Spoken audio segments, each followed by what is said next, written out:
A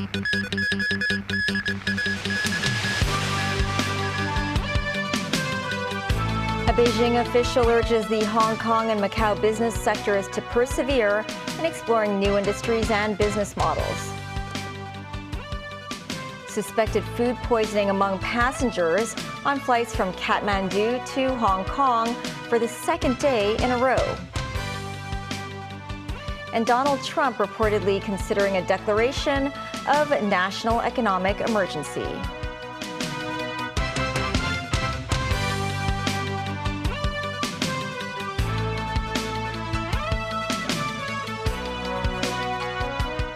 Hello, I'm Melissa Hekalea, and this is TVB News. The Chinese Association of Hong Kong and Macau Studies held a seminar in Beijing where participants studied President Xi Jinping's keynote speech made during the 25th anniversary of Macau's return to Chinese rule. Hong Kong and Macau Affairs Office Director Xia Baolong said at the forum the one country, two systems principle has been elevated to a global level. He urged the business sectors in the two SARs to demonstrate perseverance in exploring new industries and business models. Samantha Lee reports. Last month, President Xi Jinping attended celebrations marking the 25th anniversary of Macau's return to Chinese rule and delivered an important speech. The Chinese Association of Hong Kong and Macau Studies today held a seminar in Beijing to study the spirit of Xi's speech. Xia Baolong, director of the Hong Kong and Macau Affairs Office, said President Xi highly affirmed one country, two systems, adding that the principle includes peace, inclusiveness, openness, and sharing. Xia said the three expectations and four demands that Xi laid out for Macau also applies to Hong Kong. He urged both SARs to safeguard national security while focusing on economic development. He added that under the current complicated geopolitical situation, the business sectors of Hong Kong and Macau should demonstrate their perseverance in exploring new industries and business models.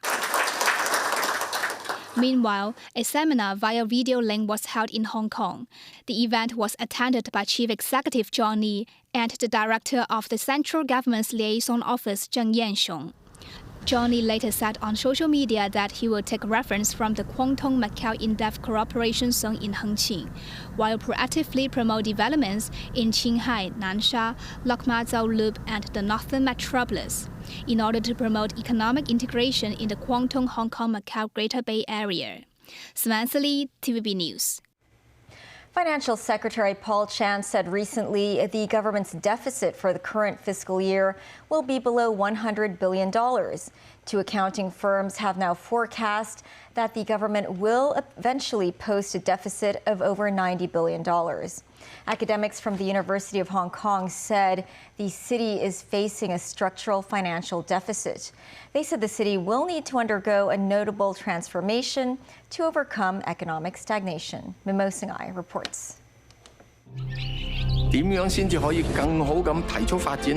Financial Secretary Paul Chan will announce the new budget next month. Many people are concerned about what measures the government will take to reduce the deficit in the next fiscal year. Accounting firm PricewaterhouseCoopers estimates the current fiscal year will end up with a deficit of $94.8 billion, while the government's fiscal reserves will drop to $639.8 billion, equivalent to roughly 10 months of government expenditure. That will also be the lowest level of fiscal reserves recorded by the government. Accounting firm Ernst & Young, or EY, made a similar forecast, a deficit of $98 billion, while the fiscal reserves will fall to $637 billion. Meanwhile, the HKU Business School said a major portion of the government's deficit is structural. We spend a lot more than we used to. That's one of the causes. And the second cause is the decline of mainly the revenue coming from the land transaction and land sales. Yang said excessive fiscal reserves may not be a good thing. The easiest way of paying the deficit is actually to run down the reserves. A government reserve, you can think of it as our money, but in a government account that they're going to use it for some good things for us. If they have enough money to do that, that's enough. That amount, they are not going to use it. They're going to just accumulate it. Then the purpose is different. The academic said many countries face financial deficits. Fiscal deficit can be short-term and the debt can absorb it. So we don't have to right away next year get fiscal surplus. Fiscal deficit can last as long as we have an good average condition for the long term. News said people should not be too concerned about the financial deficit at this stage. Members 9, TVB News. At least 15 people suffered suspected food poisoning after taking Cathay Pacific flights from Nepal to Hong Kong. After arriving in Hong Kong at around 3:30 a.m., 5 passengers from Cathay Pacific flight CX-640 were sent to North Lantau Hospital. On Wednesday, 10 other passengers from the same flight also suffered from food poisoning symptoms, including fever and nausea, about 10 to 30 minutes after having meals served in flight. After initial investigations, the Center for Health Protection said 9 of them had joined the same exchange trip to Nepal. Before they left the country, the group all had takeaway chicken, cucumber and tomato sandwiches with salad dressing and chips. Authorities said these sandwiches could be the source of the illness. In his quest to seek a legal basis for raising tariffs on imports, U.S. President-elect Donald Trump, according to a media report, may consider declaring a national economic emergency. A CNN report cites a source as saying nothing is off the table as Trump looks to various laws at his disposal in trying to rebalance global trade in favor of the U.S. China remains in his sights for added tariffs, with the president-elect hoping to restore the U.S. standing as the world's premier industrial base. Trump takes office on January 20th. Nazvi Karim with more. As Donald Trump started building his wall during his first term as president, his administration used the International Economic Emergency Powers Act, or IPA, to threaten Mexico. He vowed tariffs rising up to 25% if Mexico did not rein in undocumented immigrants crossing the border into the U.S. Mexican officials rushed to Washington to negotiate a deal that would reinstate the Remain in Mexico policy, promising stronger measures to reduce illegal immigration. The threat eased. In July 2018, Trump used Section 301 on grounds of national security to slap tariffs on Chinese goods related to electric vehicles, battery parts and other items. Joe Biden has kept the tariffs in place and increased some of them. President-elect Trump is looking for ways to wield America's various laws to impose tariffs on foreign goods, and IPA is among the tools he is eyeing. IPA unilaterally allows the president to manage imports during a national emergency.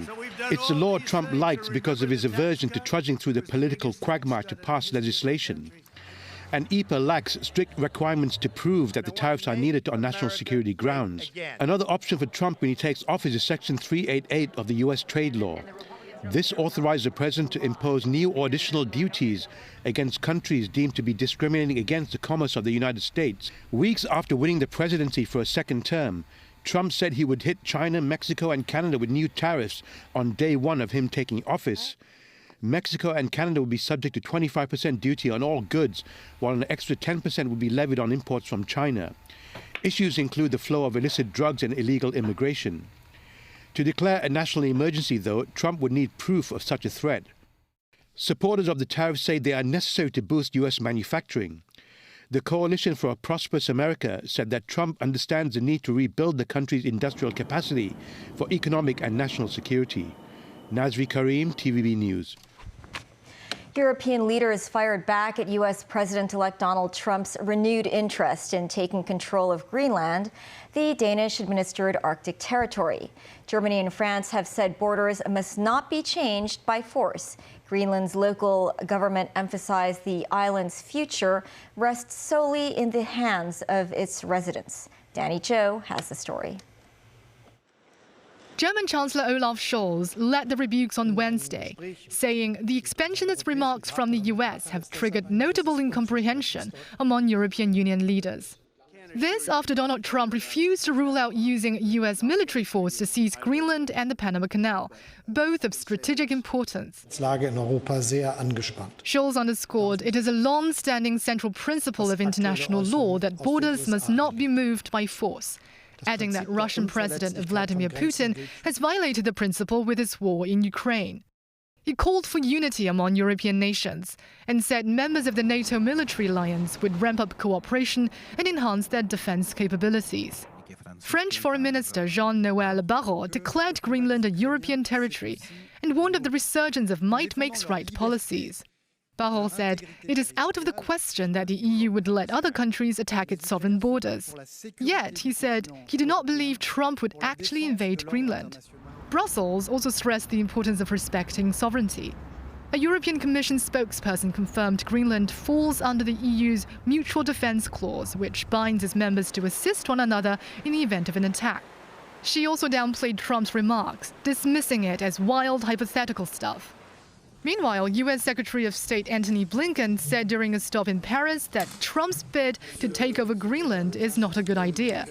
It's the idea expressed about Greenland is obviously not a good one, but maybe more important, it's obviously one that's not going to happen. So we probably shouldn't waste a lot of time talking about it. Greenland, the world's largest island, has a population of around 60,000. It is an autonomous territory Denmark has controlled since 1814 and home to a large U.S. military base. Denmark's Prime Minister reiterated the firm stance on Greenland's sovereignty. The country's Foreign Minister Lars Løkke Rasmussen said on Wednesday that the island might become independent if its residents wanted this, but is unlikely to become a U.S. state. Rasmussen signaled Denmark is open to dialogue with the incoming Trump administration to address American concerns through closer cooperation with Greenland. Danny Zhou, TVB News.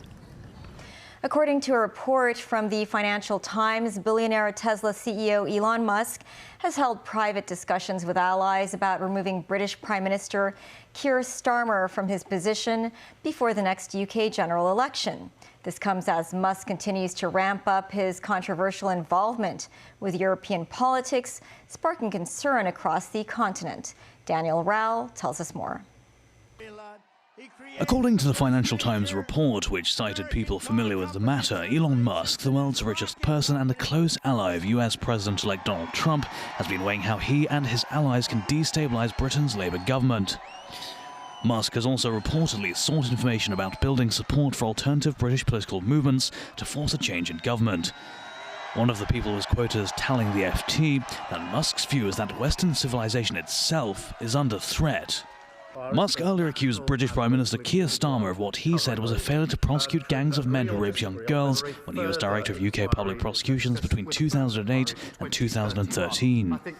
Starmer subsequently defended his work as Britain's top prosecutor, as Musk repeatedly commented on British politics, calling on him to resign as Prime Minister.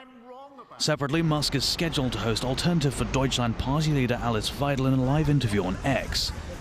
The Musk-endorsed German party has been labelled as right-wing extremist by the German security services. Germany is set to hold an election in February. The European Union is now grappling with how to respond to posts by Musk on his social media site X that have castigated elected leaders across the bloc. Some European governments are pressing the European Commission to use its legal arsenal against Musk's perceived interference. Dan Orell, TV News. 2 South Korean senior police officials have been indicted over their alleged roles during the short-lived imposition of martial law in early December. The two were Cho Ji-ho, Commissioner General of the National Police Agency, and Kim Bong-sik, former chief of the Seoul Metropolitan Police. They were detained and charged with engaging in essential activities for an insurrection and abuse of power. President Yoon Suk-yeol declared martial law on December 3rd, but it was blocked 6 hours later by the National Assembly. Yoon has since been impeached and is fighting for his political life. Cho is accused of ordering police to prevent lawmakers from entering the National Assembly during martial law. Kim allegedly ordered police to completely block entry to the building. The two allegedly met Yoon hours before he declared martial law. Still ahead, locally cold weather expected in the coming 2 days. And ICAC officers arrest a former senior official of the Securities and Futures Commission.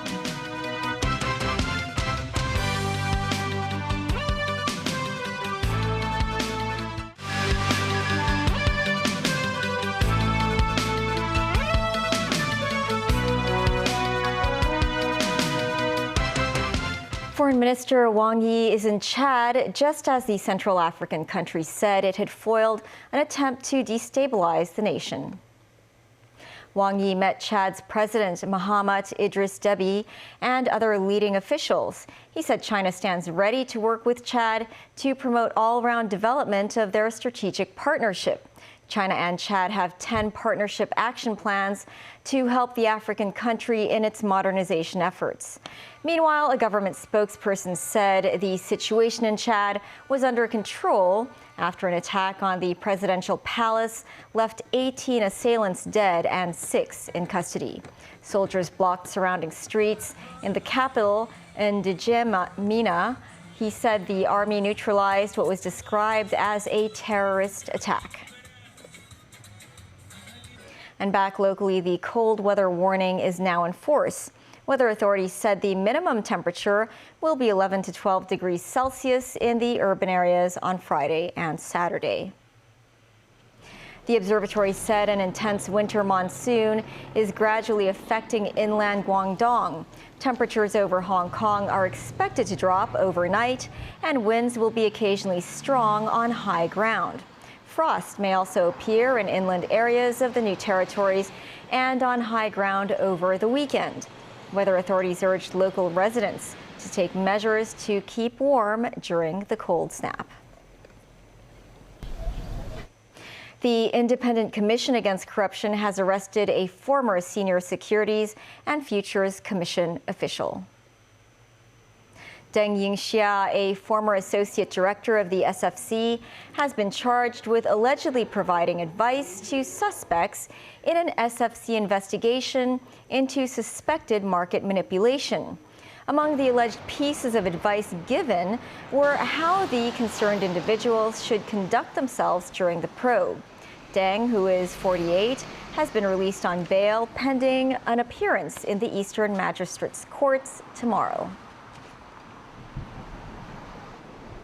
Next Digital founder Jimmy Lai continued to take the stand to defend himself in his national security trial. On day 117 of the trial at the West Kowloon courts, a video of Lai's talk show from November 2020 was played in the courtroom. In the video, Lai told former U.S. Army General Jack Keane that the incoming Biden administration could no longer use the Obama administration's policy of appeasement towards China. Keane said there is no one in the world who's more capable of speaking to U.S. leaders and the American people than Lai. Lai told the court today that what Keane said was an exaggeration, but he admitted he did speak to American leaders and congressional members back in July 2019. That's the news. Thanks for watching. Bye for now.